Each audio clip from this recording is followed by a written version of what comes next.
Assalamualaikum warahmatullahi wabarakatuh. Teman-teman semuanya, pada kali ini akhirnya kita bisa berkesempatan untuk melakukan podcast kembali teman-teman. Kebetulan juga kita sudah mengundang narasumber kita yang dari anggota UKMK tersendiri.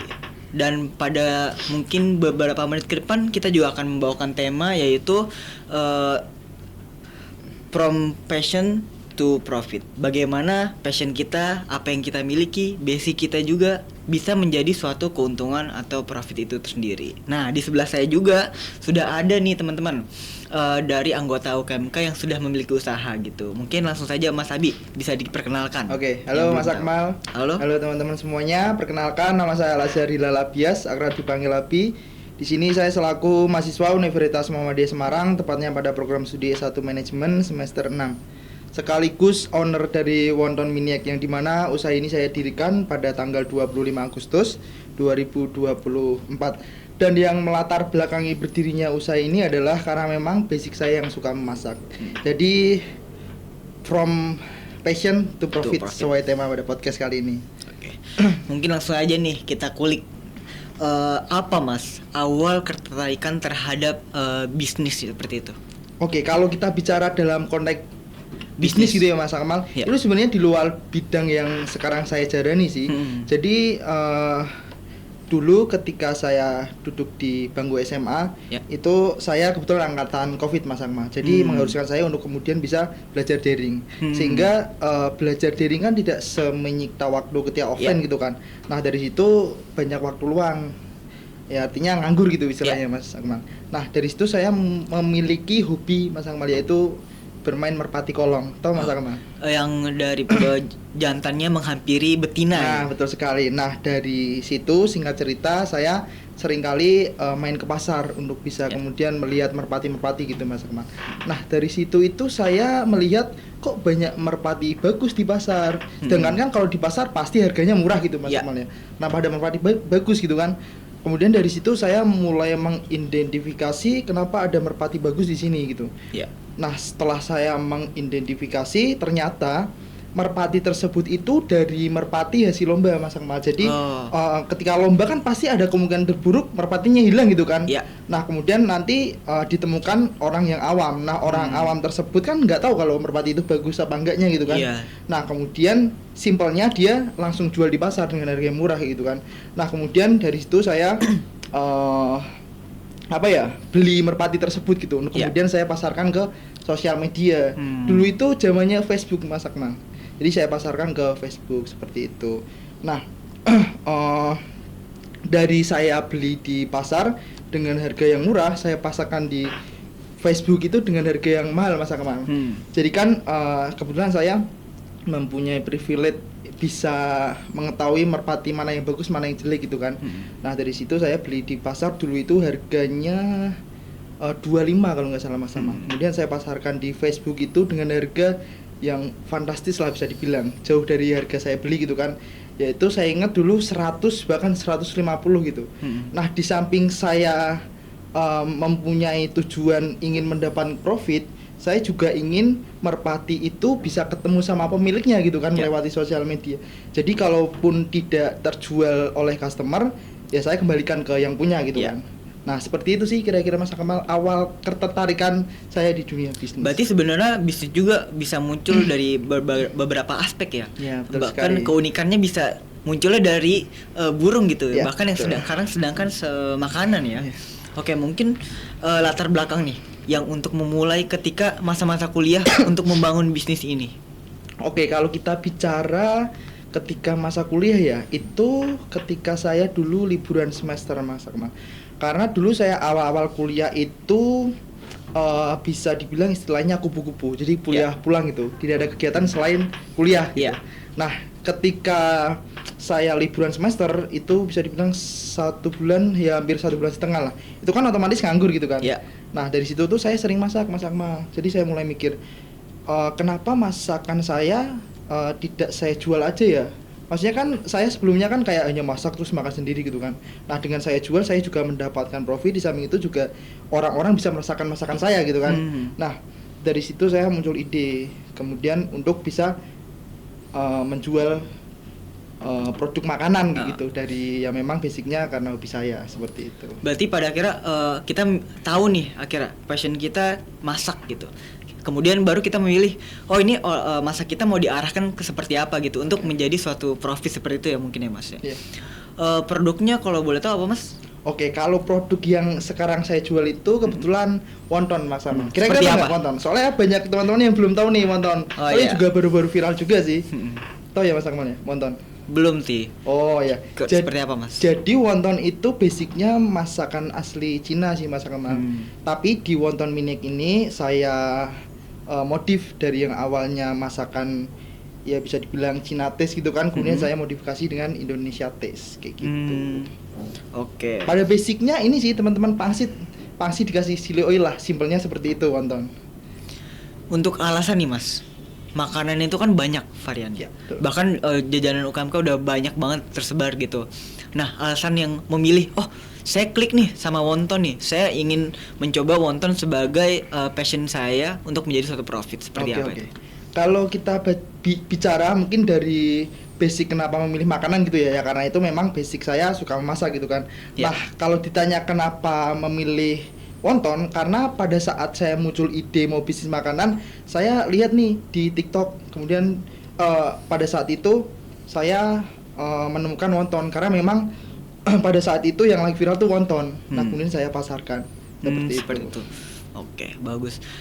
Selanjutnya nih Mas, kan sebenarnya Gen Z atau generasi kita itu bahkan juga suka punya ide-ide yang bagus tuh gitu.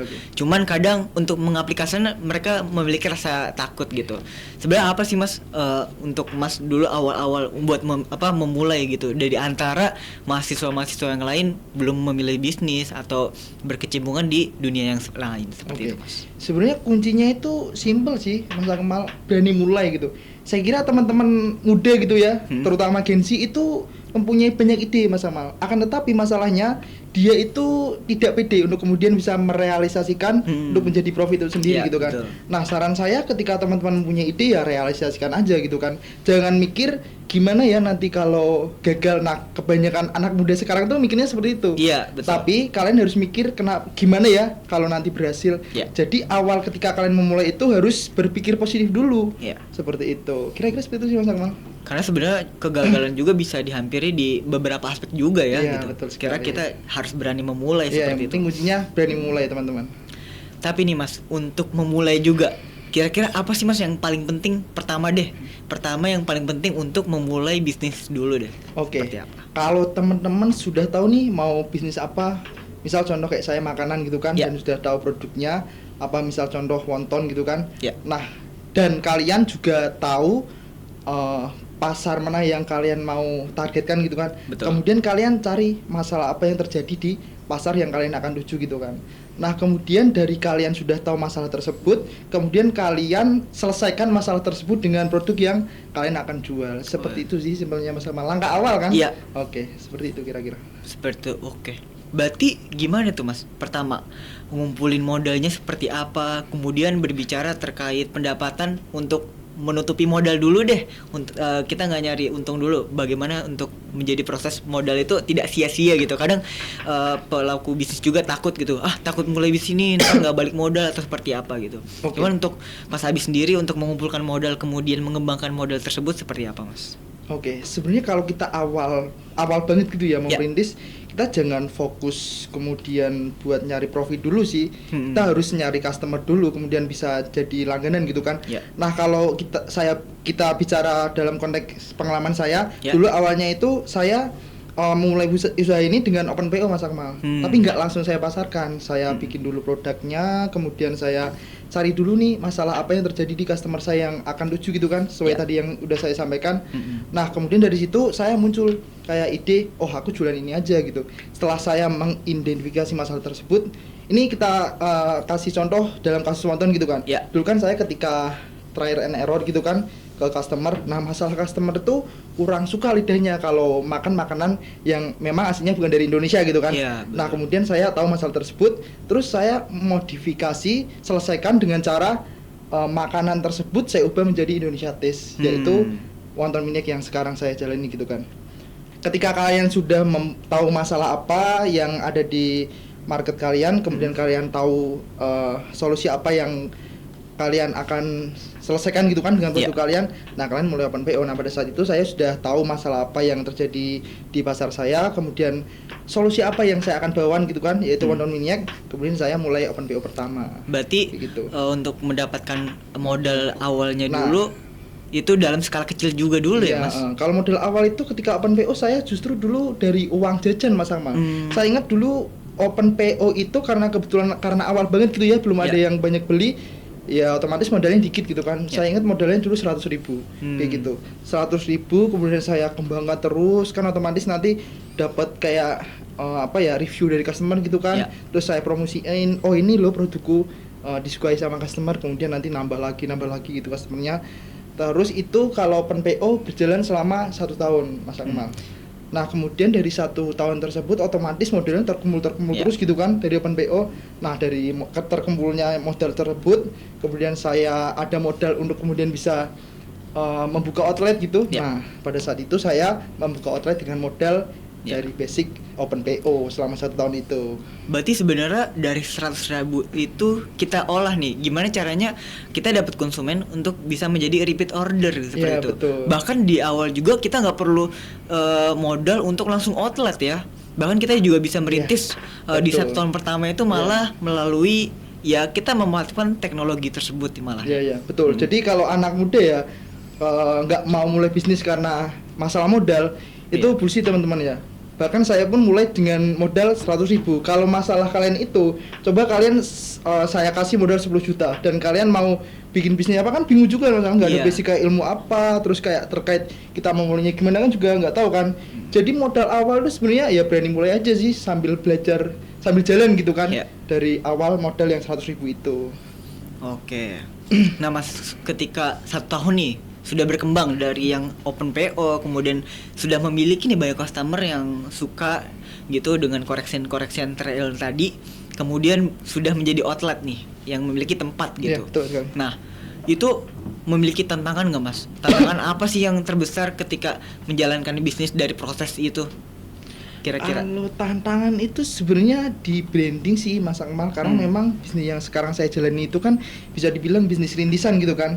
Jadi ya memang perlu proses yang lama untuk kemudian brandingnya bagus gitu kan. Nah, saya kira itu, dan alasan di samping itu juga karena kesibukan saya tidak hanya mengurusin bisnis gitu istilahnya, Mas Akmal. Saya juga ada kegiatan organisasi, ada kuliah juga gitu kan. Otomatis yang saya fokuskan pada bidang bisnis ini, saya fokusnya operasional aja, terkait produksi, terkait operasional di outlet gitu, sehingga terkait pemasaran itu saya tidak bisa maksimalkan, dan pemasaran tersebut itu sangat berpengaruh dengan branding. Jadi ketika ditanya masalah apa yang terjadi sekarang, ya branding sih. Ya itu sebenarnya masalah waktu aja seperti itu. Berarti kita juga harus percaya terhadap proses juga ya. Iya, betul. Nggak yang mau instan seperti itu. Oke. Berarti selanjutnya nih, Mas. Mas Abi kan merintis usaha ini juga di samping kuliah juga nih, Mas. Betul. Nah, itu gimana, Mas, mengatur jadwal waktu dalam kepadatan kampus atau jadwal kuliah untuk menyesuaikan usaha juga itu seperti apa, Mas? Oke. Sebenarnya kalau ditanya mengatur waktu terkait kuliah sama bisnis itu, saya memang basicnya memprioritaskan kuliah dulu sih, Mas. Jadi ketika kuliah semua selesai, hal sekecil apapun ya terkait kuliah pasti saya prioritaskan. Nah, kemudian setelah selesai itu saya fokus ke bisnis. Nah, kalau saya cerita terkait keseharian saya untuk mengatur waktu gitu ya, dari awal pagi itu biasanya saya kuliah, Mas, sampai siang gitu kan. Kemudian jam 4 saya mulai jualan sampai jam 9. Nah, setelah itu saya produksi sampai malam. Ya sekitar jam 12, kalau skala produksinya besar ya sampai jam 1, jam 2 gitu. Sehingga besoknya kalau misal ada kuliah jam 7, ya terpaksa harus masuk gitu kan, karena memang prioritas utama kuliah. Seperti itu sih, Mas Akmal.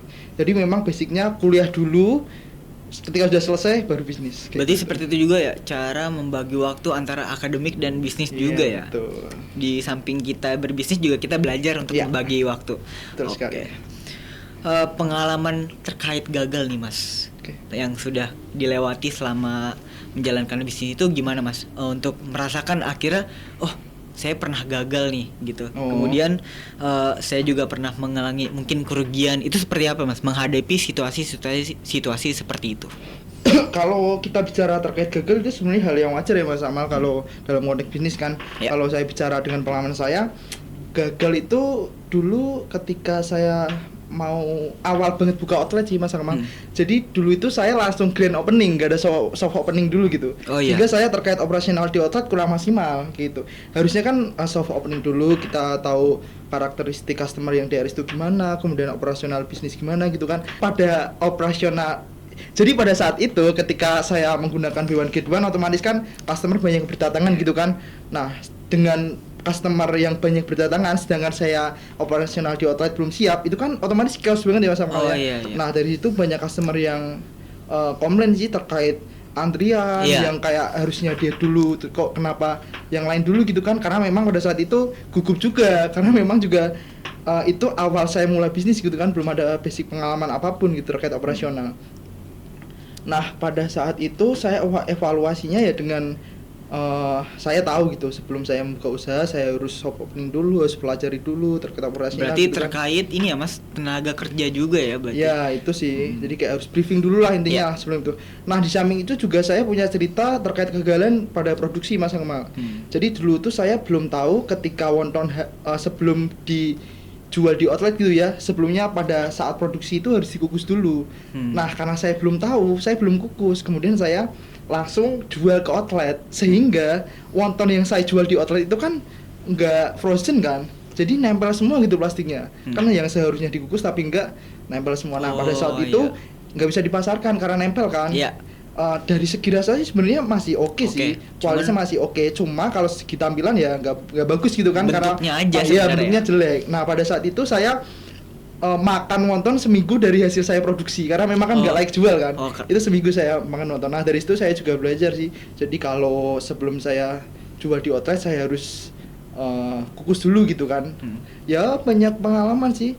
Berarti nih Mas, kegagalan. Dari banyak pengalaman kegagalan tersebut kan banyak jenis beda-beda ya. Tadi ada yang operasionalnya juga, kemudian ada yang kualitas dari apa yang kita jual juga ya. Dari kegagalan itu Mas, pengalaman apa Mas akhirnya yang membuat jadi ini pelajaran bagi saya untuk kedepannya gitu, agar terhadap sesuatu lebih siap lagi, gimana Mas? Ya itu sih, jangan langsung kayak cuma buru-buru mau mulai sih. Sebenarnya mulai itu bagus, cuma kita ya harus prepare dulu dari sebelumnya gitu kan, agar kemudian kalau kita mulai itu benar-benar prepare. Nah dari situ sih mungkin Mas, dulu saya tuh tipe kalau yang kayak jalan dulu gitu, masalah terkait nanti mekanismenya gimana ya nanti sambil belajar sambil jalan gitu kan. Nggak tipikal orang yang aduh mikir-mikir terus baru mulai, itu nggak mulai-mulai menurutku. Jadi saya mulai dulu. Nah tapi dari situ saya ya juga harus persiapan dulu gitu kan, nggak asal langsung gas aja gitu. Nah itu sih mungkin pelajaran yang perlu saya pelajari. Selama merintis nih Mas, perjalanan Mas dari open PO kemudian sudah membuka outlet, nah ada nggak sih Mas pengalaman yang terngiang gitu di dalam hati, atau ini momen-momen lucu yang terjadi dalam perjalanan bisnis Mas itu seperti apa? Ada gak? Kalau momen lucu itu sebenarnya dulu ketika saya udah mempunyai outlet sih Mas Akmal. Jadi sebenarnya saya tuh jualan lokasinya awalnya itu di Lipang kalau Mas Akmal tahu. Daerah. Nah, kemudian saya pindahkan ke Sambiroto. Kenapa Lipang? Karena pada saat itu saya susah untuk mencari tempat gitu kan. Sebenarnya lokasi yang ideal yang sesuai dengan target yang saya tuju gitu kan, itu harusnya di Sambiroto. Cuma kalau saya nyari lokasi yang benar-benar sempurna gitu kan, ya itu nggak mulai-mulai. Ya kembali lagi ke itu sih. Saya tuh tipe orang yang jalan aja terus gitulah, nggak mikir nanti ini gimana gitu, nggak mikir yang ini jalan aja gitu. Nah dari situ transisi dari Klipang ke Sambiroto itu kan saya titipkan dulu inget di kontrakan teman saya gitu kan. Nah dari proses pemindahan dari Klipang ke kontrakan teman saya itu tuh sempat bentrok sama warga Mas Akmal. Jadi outlet saya nyangkut ke lampu warga gitu kan. Nah dari situ saya ya minta maaf sih sama warganya. Cuma ada tetangganya yang salah paham gitu kan. Jadi dia mikirnya rusak tuh. Dia mikirnya tuh saya nggak mau tanggung jawab gitu kan. Nah pada saat itu saya mau diajak berantem gitu. Terus kemudian saya jelaskan ya ini masalahnya gini-gini dan udah selesai gitu kan.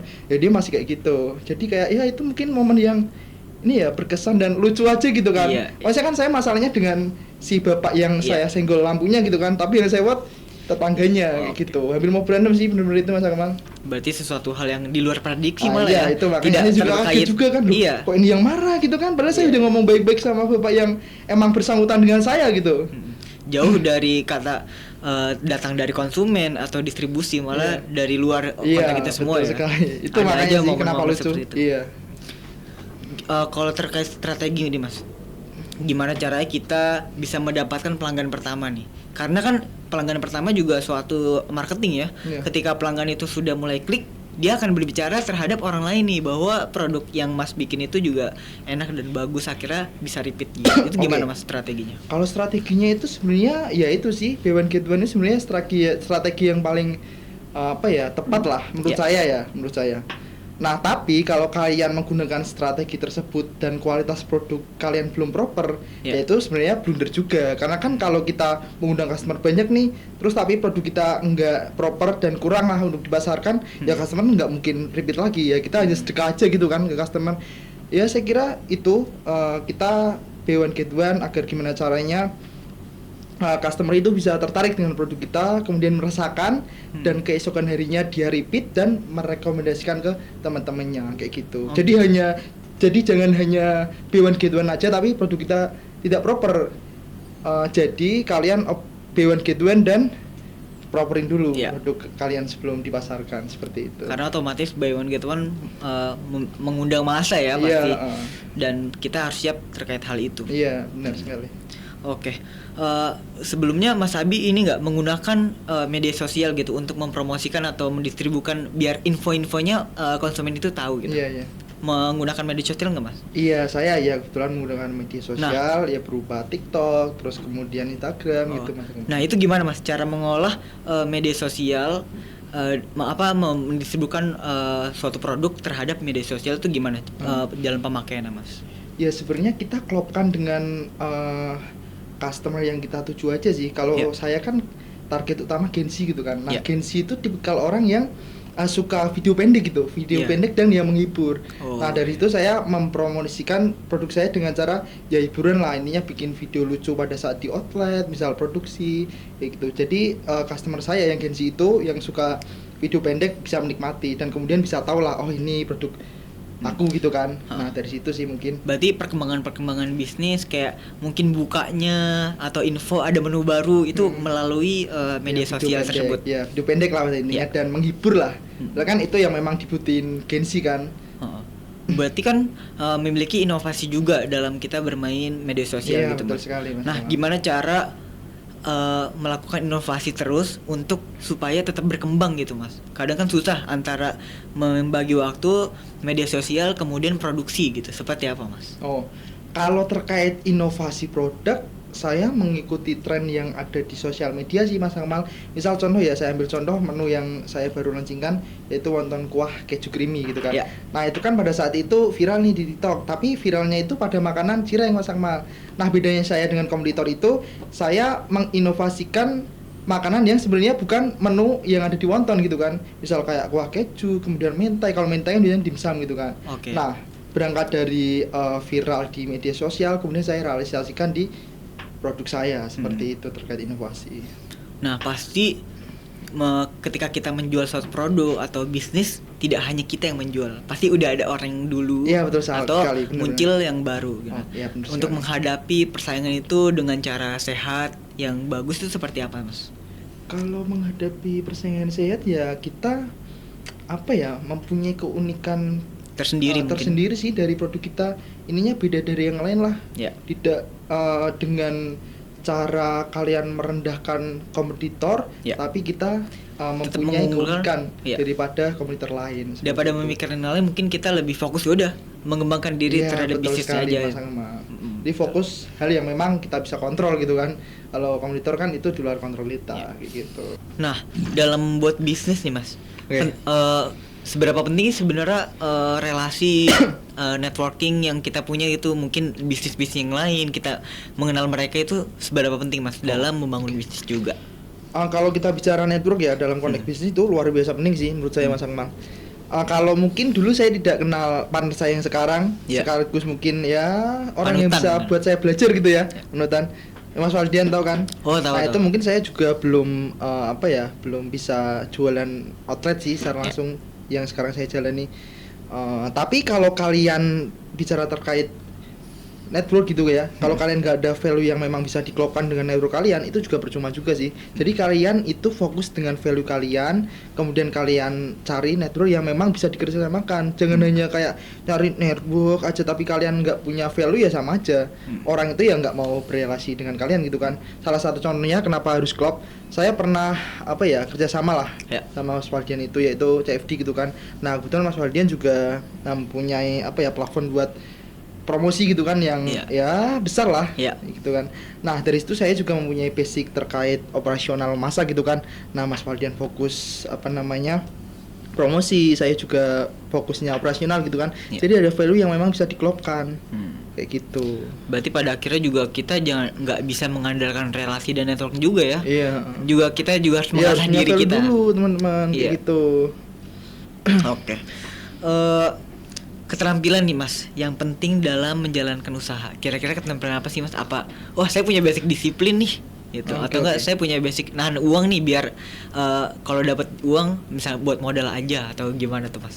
Kalau saya bicara dalam konteks yang bisnis saya sedang jalani gitu ya.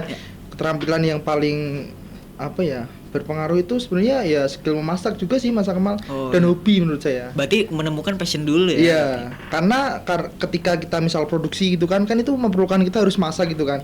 Nah, kalian dalam menjalani hal tersebut akan enjoy gitu. Nah, di lain itu juga kalian harus disiplin, kemudian manajemen waktunya bagus, karena memang kan saya juga nggak hanya fokus jualan gitu kan, ada kuliah, kemudian saya ada organisasi kayak gitu, dan harus konsisten sih teman-teman. Dan konsisten pun itu nggak cukup, harus persisten kayak gitu ya. Mungkin itu sih Mas Amal dari saya. Kalau pencapaian nih Mas, setelah kan dari orang yang biasa, mahasiswa yang kupu-kupu tadi Mas bilang, kemudian memiliki bisnis, pasti pada akhirnya berjalan juga memiliki pendapatan gitu. Nah itu gimana Mas rasanya memiliki pencapaian yang bisa dibanggakan? Gitu? Kalau kita bicara dalam konteks pencapaian, mungkin sejauh ini masih diundang di podcast ini sih. Seperti itu. Iya.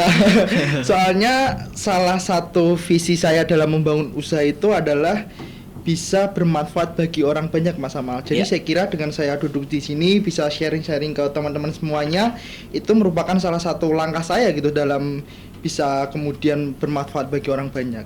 Jadi saya kira sementara ini sih untuk pencapaian terbesar. Berarti dari perjalanan Mas tadi tuh dari open PO, kemudian selama setahun, kemudian baru berlanjut ke outlet. Di outlet juga memiliki problem-problem yang kemudian tadi sama warga. Nah, apa nih Mas kira-kira visi kedepannya yang bakal Mas kira-kira nih harus diwujudkan di dalam bisnis Mas tersebut? Kalau visi ke depan sebenarnya mengembangkan usaha agar kemudian bisa mempunyai outlet yang banyak sih Mas Akmal, karena kan dari situ kita juga bisa bermanfaat bagi orang banyak gitu kan. Maksudnya dalam kita mengoperasionalkan outlet yang begitu banyak kan, itu melibatkan banyak orang kan. Nah dari situ saya juga otomatis membuka peluang pekerjaan gitu kan. Nah saya kira itu juga salah satu saya kemudian bisa bermanfaat bagi orang banyak gitu kan, sesuai visi yang tadi saya sudah sampaikan. Seperti itu. Kalau dari Mas sendiri nih, bagaimana memaknai dari from passion to profit gitu? Gimana nih Mas? Ini dari pengalaman pribadi gitu kan. Ya berangkat dari fashion yang memang saya hobi memasak gitu kan, kemudian saya kembangkan menjadi bisnis nyata gitu, dan kemudian bisa memberikan profit gitu bagi saya. Tapi dari modal itu juga dari modal itu saja nggak cukup sih teman-teman, kita harus bisa konsisten, bisa disiplin dalam menjalankan bisnis tersebut gitu kan. Jadi modalnya yaitu fashion, kemudian bisa konsisten, persisten, dan komitmen dalam menjalankan bisnis tersebut. Oke. Ini saya ada beberapa pertanyaan menarik nih Mas. Coba saya tanyakan ya Mas. Pertama, kalau tidak memulai usaha, kira-kira Mas Abi akan sibuk dengan apa nih kira-kira saat ini? Kalau nggak mulai usaha mungkin saya olahraga atau kuliah, olahraga juga, kemudian mungkin fokus organisasi sih Mas. Organisasi mungkin. Kenapa organisasi? Karena dalam organisasi tersebut itu sebenarnya ada kesinambungan dengan ketika nanti kita mempunyai usaha yang besar gitu kan, dalam organisasi kita bisa bisa belajar banyak lah terkait leadership, kemudian problem solving itu kan, public speaking yang kemudian nanti bisa direalisasikan ketika memang bisnis kita sudah besar gitu kan. Kan pada saat kita mempunyai bisnis besar kan melibatkan banyak karyawan gitu kan. Ya itu sama aja sebenarnya dalam berorganisasi gitu kan. Kita bisa mengkoordinasikan teman-teman kita dalam menjalankan suatu proker. Berarti kalau nggak ada usaha juga mungkin tetap ikut sesuatu yang bisa mengupgrade value mungkin. Iya betul. Untuk modal kemudian kita nanti mempunyai usaha yang besar kayak gitu. Kembali lagi nih Mas, pernah nggak sih kepikiran untuk menyerah gitu di tengah jalan gitu, kayak kayak ini nggak worth it deh, kayaknya mau ganti yang lain deh atau gimana gitu? Ada pernah perasaan seperti itu Mas? Oke. Kalau saya itu nggak ada pikiran kayak gitu sih Mas Amal. Kalau saya udah mulai di bidang yang memang saya yakini gitu kan, contohnya bisnis makanan, ya saya konsisten di situ terus. Misal kayak makanan, misal ada kendala kegagalan dan kendala yang lain lah, itu saya tetap fokus di situ kayak gitu. Ada ini nggak sih Mas, suatu hal yang membuat Mas tuh berubah gitu dari awalnya mahasiswa kupu-kupu yang mungkin banyak sekali memiliki waktu kosong seperti itu. Nah kemudian menjadi mahasiswa yang entrepreneurship gitu, memiliki usaha, kemudian membagi akademisi dengan bisnis. Itu ada sesuatu sifat yang berubah nggak dari Mas diri sendiri? Oh ya, kalau sifat itu dari saya mulai usaha itu lebih bisa membaca peluang aja sih Mas. Misal ketika ada peluang ABC langsung sigap gitu untuk kemudian bisa merealisasikan gitu kan. Kemudian bisa handle waktu dengan baik, kemudian bisa disiplin juga, karena kan memang pada saat kuliah dengan berbisnis itu kan kita harus kayak manage waktu kita sebaik mungkin gitu kan, agar semuanya bisa maksimal kayak gitu ya. Jadi banyak lah yang bisa. Berarti akhirnya belajar untuk menghargai waktu juga pada akhirnya ya. Oke, pertanyaan terakhir nih Mas. Dalam membuat usaha tadi kan juga Mas berbicara terkait struggle-nya, kemudian human error-nya seperti apa. Nah, pesan Mas nih, kalau Mas bisa memberikan pesan terhadap diri Mas awal ketika Mas mau ingin membangun bisnis, itu kira-kira apa Mas? Ya mungkin lebih prepare aja sih, jangan langsung mulai aja gitu kan. Harus ada persiapan. Nah salahnya dulu saya itu ketika memulai usaha, yang penting jalan aja, gas gitu kan, nggak ada persiapan sama sekali, belajaran sambil jalan. Ya itu baik sih untuk memulai, cuma kita harus persiapan juga kayak gitu. Ya mungkin itu sih, kita harus persiapan dulu untuk kemudian bisa membuat modal kita ke depan. Oke, terima kasih nih Mas Abi atas ilmu yang sudah diberikan kepada teman-teman. Semoga bermanfaat ya. Banyak banget pengalaman-pengalaman yang mungkin menjawab teman-teman di luar sana yang ingin memulai bisnis gitu kan. Apalagi ini relate banget ketika masa-masa kuliah, kemudian struggle mungkin sama gitu, dan ketakutannya juga mungkin sama ya. Kira terjawab semua. Nah, dari Mas Abi sendiri nih, ada closing statement gak nih buat teman-teman yang lagi nonton gitu, untuk bisa termotivasi lah insyaallah. Oke. Ya. Berani itu bukan mereka yang tidak mempunyai rasa takut, akan tetapi berani itu adalah mereka yang mempunyai rasa takut, akan tetapi tetap melangkah bersama rasa takut tersebut. Jadi kapan kalian berani mulai? Itu teman-teman Permisa bisa dijadiin JJ template TikTok mungkin ya. Oke, gas teman-teman, cut ya. Oke, mungkin itu aja terakhir ya. Kita akan menutup podcast pada kali ini. Terima kasih Permisa udah menonton. Kemudian udah mungkin bisa terinspirasi ya dari melihat podcast kita ini bersama entrepreneur muda gitu. Jangan takut terhadap resiko, tapi dihadapi, kemudian kita bisa menyelesaikan ketika kegagalan itu datang malah ya. Mungkin terima kasih semuanya, kurang lebihnya mohon maaf. Wassalamualaikum warahmatullahi wabarakatuh. Waalaikumsalam warahmatullahi wabarakatuh.